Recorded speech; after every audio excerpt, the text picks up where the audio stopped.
कैसी तेरी खुदगर्जी पार्ट 6। वंश कनक को देखते हुए कनक से कहा, मिस गोयल तुम काफ़ी अच्छी एक्टिंग करती हो। वंश की बात सुनने के बावजूद कनक खामोशी से खड़ी रही। उसने वंश की बातों का कोई जवाब नहीं दिया।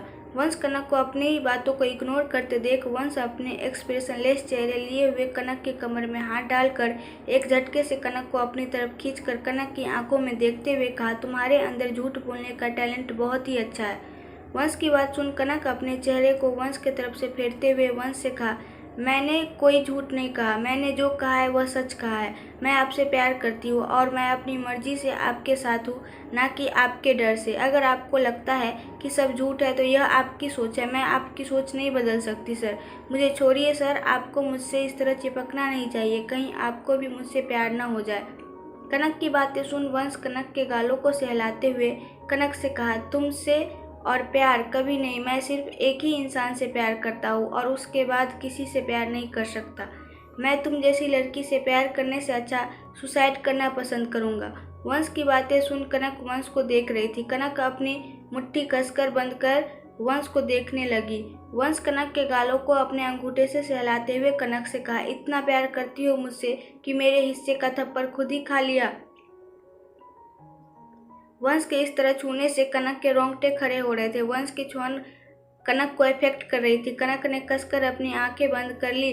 वंश कनक के गाल पर पड़े उंगलियों के निशान पर अपने अंगूठे से सहलाते हुए अपने अंगूठे को कसकर उन निशानों पर दबा दिया। वंश ने जैसे ही कनक के गालों को दबाया, कनक की हल्की सी चीख निकल गई और वह अपनी आंखें खोलकर वंश को देखने लगी।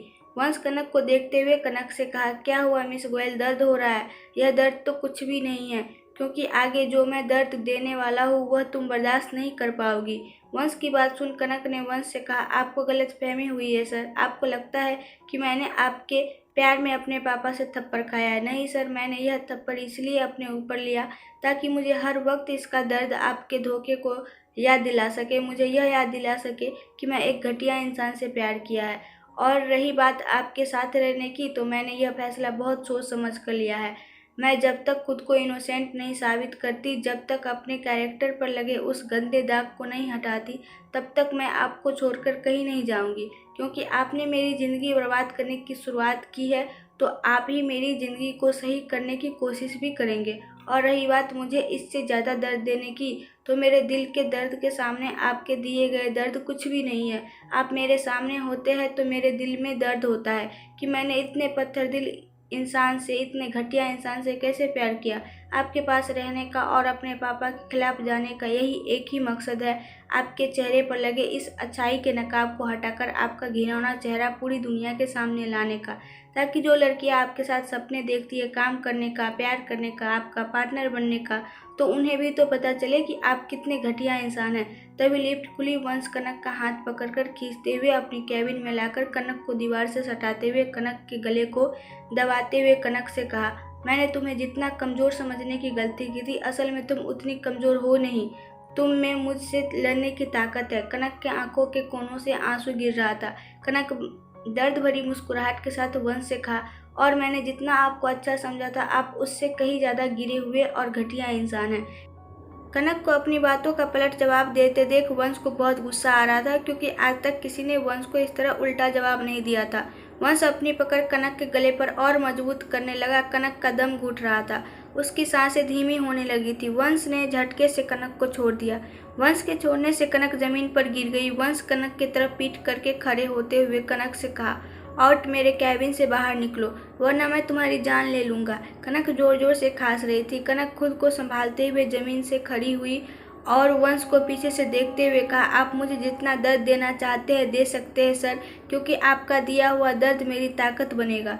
कनक की बातें वंश को चुभ रही थी। वंश कनक की तरफ पलटकर कनक से कहा, तुम यहाँ से बाहर जाती हो या मैं तुम्हें यही जिंदा जमीन में दफना दूँ। निकलो यहाँ से, तुम्हारी आवाज़ मुझे चुभ रही है। वंश के इस तरह चिल्लाने से कनक डर जाती है। कनक ने अब तक वंश का इतना भयानक रूप नहीं देखा था। कनक अब भी वहीं खड़ी थी। कनक को खड़े देख वंश गुस्से से कनक की तरफ पलटकर कनक का हाथ पकड़कर कनक को खींचते हुए कैबिन का डोर ओपन कर एक झटके से बाहर धक्का दे दिया और डोर बंद कर दिया। वंश के धक्का देने से कनक मुंह के बल जमीन पर गिर गई। कनक की दर्दनाक चीख निकल गई। वह जमीन से उठ नहीं पा रही थी। कनक की दर्द की चीख सुन वंश, जो डोर के दूसरे साइड था। वह जल्दी से डोर ओपन कर कनक के पास जाकर कनक के पास बैठते हुए पूछा, क्या हुआ मिस गोयल, तुम चीखी क्यों?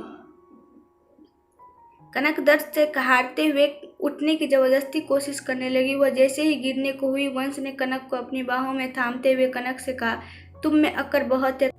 कनक अपने हाथों को वंश के गले में डालकर कसकर पकड़ते हुए कहा, आपसे कम सर। कनक की बात सुन वंश कनक को अपनी बाहों में उठाते हुए कनक से कहा, तुम्हें मुझसे डरना चाहिए और एक बात, मुझसे इस तरह बात मत किया करो क्योंकि मुझे तुमसे नफरत होती है। तुम्हें पता है तुम्हें 1 मिनट भी बर्दाश्त करना कितना मुश्किल होता है। अगर मुझे तुम्हारे उस बाप को तड़पाना नहीं होता ना तो मैं कब का अपनी ज़िंदगी से तुम्हें निकाल कर फेंक देता। इतना कहकर वंश कनक को कैबिन में लाकर सोफे पर बैठाते हुए अपने पॉकेट से फ़ोन निकालकर लूसा को कॉल लगाकर लूसा से कहा, कैबिन में डॉक्टर को लेकर आओ इमीडिएटली। इतना कहकर वंश ने फ़ोन को कट कर दिया और वह जाकर अपनी बॉस की चेयर पर बैठते हुए लैपटॉप ओपन कर काम करते हुए कनक से कहा, शाम 4 बजे तैयार रहना। वंश की बात सुनकर कनक ने वंश से पूछा, क्यों? वंश जो लैपटॉप पर टाइपिंग कर रहा था उसकी उंगली कीबोर्ड पर रुक गई। वंश अपनी नज़रें लैपटॉप से हटाकर कनक को देखते हुए कनक से कहा, मिस गोयल तुम एक कैदी हो और कैदी क्या, क्यों, किस लिए नहीं पूछते। समझ में आया तुम्हें? और हाँ, आइंदा से जब मैं कोई बात कहूँ तो बीच में बोलना मत क्योंकि मुझे पसंद नहीं कोई मेरी बात को बीच में काटे। कनक को अपने पैरों में दर्द महसूस हो रहा था। कनक वंश को देखते हुए वंश से कहा, एक काम क्यों नहीं करते सर, आप मुझे एक पेपर पर अपने सारे रूल्स लिख कर दे दीजिए, मैं उन्हें अच्छे से याद कर लूँगी। Okay sir. आपको पसंद नहीं कि कोई आपसे बदतमीजी से बात करे, आपको पसंद नहीं कोई आपकी बातों को बीच में काटे, आपको यह नहीं पसंद, आपको वह नहीं पसंद, आखिर आपको क्या पसंद है सर? कनक की बात सुन वंश जैसे ही कुछ बोलने को हुआ तभी कैबिन के डोर पर नॉक की आवाज़ आई। नॉक की आवाज़ सुन वंश ने अपनी कोल्ड आवाज़ में कम इन कहा तो लूसा डॉक्टर के साथ अंदर आई। वंश ने डॉक्टर को देखते हुए कहा, इसका पैर चेक करो और इसे एक ऐसी दवा दो कि जिससे इसका पैर अगले 5 घंटे में ठीक हो जाए। अगर 5 घंटे में ठीक नहीं हुआ तो तुम अपने पैर पर चलने लायक नहीं रहोगे। वंश की बात सुन डॉक्टर कभी वंश को देखता तो कभी कनक के पैरों को। पैरों में काफ़ी ज़्यादा स्वेलिंग आ गई थी। दुनिया का बेस्ट डॉक्टर भी 5 घंटों में कनक के पैरों को ठीक नहीं कर सकता था। डॉक्टर बेचारा लूसा की तरफ देख रहा था। लूसा अपने हाथ बांधे खड़ी थी। वंश डॉक्टर को देखते हुए कहा, लगता है तुम कोई डॉक्टर नहीं हो, क्या तुम आर्टिस्ट हो जो तुम हम तीनों को ऐसे देख रहे हो जैसे हमारा पोर्ट्रेट बनाने वाले हो? मैंने तुम्हें यहाँ मेरी शक्ल देखने के लिए नहीं बुलाया है। चेक करो उसे और बताओ क्या हुआ उसके पैरों में। और हाँ, 5 घंटे। कनक वंश को घूर रही थी। कनक को ऐसा लग रहा था कि वंश की दिमागी हालत ठीक नहीं है क्योंकि कनक जब से वंश से मिली थी वंश ने नॉर्मल इंसान की तरह बिहेव नहीं किया था और वो ऐसी बातें कह रहा था जो एक नॉर्मल इंसान बिल्कुल भी नहीं कहता। डॉक्टर ने कनक को चेक कर वंश से कहा, मिस्टर सिंघानिया, मिसेस सिंघानिया के पैर में मोच आ गई है। डॉक्टर ने जैसे ही मिसेस सिंघानिया कहा कनक ने तुरंत कहा, मैं मिसेस सिंघानिया नहीं हूँ। वंश डॉक्टर को घूरते हुए कहा, तो तुम मुझे क्यों बता रहे हो? इसका इलाज करो और निकलो यहाँ से। तुम्हें याद है ना 5 घंटे में यह मुझे अपने पैरों पर चलते हुए दिखनी चाहिए। वंश की बात सुन डॉक्टर ने वंश से कहा, इसके लिए मुझे इन्हें हाई पावर की पेन किलर का इंजेक्शन देना पड़ेगा जिससे यह 5 घंटों में अपने पैरों पर चलेंगी और इन्हें दर्द भी महसूस नहीं होगा। लेकिन इस पेन किलर से कुछ नुकसान हो सकते हैं। डॉक्टर की बात सुन कनक ने नहीं कहा और वंश ने हाँ कहा। डॉक्टर दोनों की हाँ और ना सुन हैरानी से दोनों की तरफ देखने लगा। वंश कनक को देखते हुए कहा, मैं तुम्हारी वजह से कोई लॉस बर्दाश्त नहीं कर सकता। अगले 5 घंटे में तुम मुझे अपने पैरों पर खड़ी होती हुई दिखनी चाहिए। इसके लिए अगर तुम्हें हाई पावर की पेन किलर देना पड़ेगा तो वह मैं ज़रूर करूँगा क्योंकि आज का दिन बहुत इम्पोर्टेंट है और मैं तुम्हारी छोटी सी चोट की वजह से उसे बर्बाद नहीं कर सकता। और ज़्यादा से ज़्यादा क्या होगा, तुम बीमार पड़ जाओगी, उससे मुझे कोई फ़र्क नहीं पड़ता। बस आज तुम्हें ठीक रहना है किसी भी हालत में। तभी लूसा ने डॉक्टर से पूछा, कैसे साइड इफ़ेक्ट्स है? डॉक्टर ने लूसा से कहा, हो सकता है इन्हें लूज मोशन हो या इनको ब्लीडिंग होने लगे या इनकी पेट में बहुत ज़्यादा दर्द महसूस होने लगे। कंफर्म नहीं बता सकता कि क्या होगा, लेकिन मैंने जो सब कहा है उनमें से एक हो सकता है। तभी वंश ने कहा, इंजेक्शन दो इसे। वंश की बात सुन कनक ने जोर से कहा, नहीं। तो लूसा ने कहा, बॉस। वंश दोनों को घूरने लगा। डॉक्टर के हाथ काँप रहे थे। इधर मिस्टर गोयल हॉस्पिटल आए तो नकुल आईसीयू में बेहोश पड़ा था। डॉक्टर ने नकुल के सीने से गोली निकाल दी थी। डॉक्टर मिस्टर गोयल को देखते हुए कहा, मिस्टर गोयल, हमने इनकी दोनों गोलियां निकाल दी है, लेकिन यह कब तक होश में आएंगे हम कुछ कह नहीं सकते। इनकी कंडीशन बहुत ही क्रिटिकल है, हम कोई गारंटी नहीं दे सकते कि इनकी जान बच पाएगी या नहीं। मिस्टर गोयल नकुल की हालत देख गुस्से से अपनी मुट्ठी भींच ली। एक रात में उनकी पूरी जिंदगी बदल गई। जिस बेटी से इतना प्यार करते थे वह उनसे हमेशा के लिए दूर हो गई। जो नकुल उनका राइट हैंड हुआ करता था आज वह इस हालत में है। मिस्टर गोयल की आंखों में बहुत ही ज़्यादा गुस्सा था। उनकी आंखें गुस्से से लाल थी। मिस्टर गोयल ने किसी को फ़ोन लगाकर कहा, वंशराय सिंघानिया की कमजोरी को ढूंढो, मुझे उसकी कमजोरी जानना है। उसने इस बार मेरे सबसे कीमती चीज़ पर वार किया है। उसे पता चलना चाहिए कि अधिराज गोयल कौन है। आज वह मेरे काम में अपनी टांग जरूर अड़ाएगा, इसलिए उसे रोकने की पूरी कोशिश करो। यह काम आज जरूर होना चाहिए। वंश का ऑर्डर सुन डॉक्टर कनक को इंजेक्शन लगाने के लिए इंजेक्शन निकाला तो कनक की सांस उसके गले में अटक गई। कनक की आंखों से आंसू आ गया। कनक डॉक्टर के चेस्ट पर हाथ रखकर खुद से दूर धक्का दे दिया। कनक के ऐसा धक्का देने से डॉक्टर जमीन पर गिर गया। कनक के इस एक्शन से वंश और लूसा हैरानी से कनक को देखने लगे। कनक डर से कांपते हुए कहा, मुझे इंजेक्शन नहीं लगाना है प्लीज़, मुझे इंजेक्शन से बहुत डर लगता है, मैं नहीं लगवा पाऊंगी। वंश गुस्से से चेयर से खड़ा होते हुए कनक से कहा, मैंने तुमसे पूछा नहीं है जो तुम मुझे बता रही हो। तुम्हें इंजेक्शन लगाना है मतलब लगाना है, समझ में आया तुम्हें? कनक ने भी उसी तरह चीखते हुए कहा, लेकिन मुझे इंजेक्शन नहीं लगाना है, आप क्यों नहीं समझते? Sir please I request you. वंश कनक को देखते हुए कनक से कहा, तुमने कुछ कहा मुझसे? मुझे सुनाई नहीं दिया। वंश की बात सुन कनक अपने आंसू भरी आंखों से वंश को देख रही थी।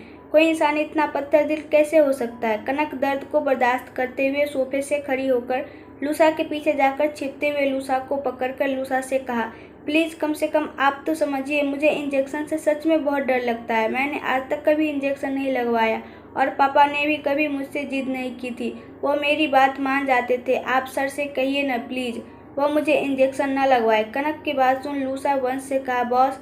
तभी वंश ने अपनी कोल्ड आवाज़ में कहा, गेट आउट।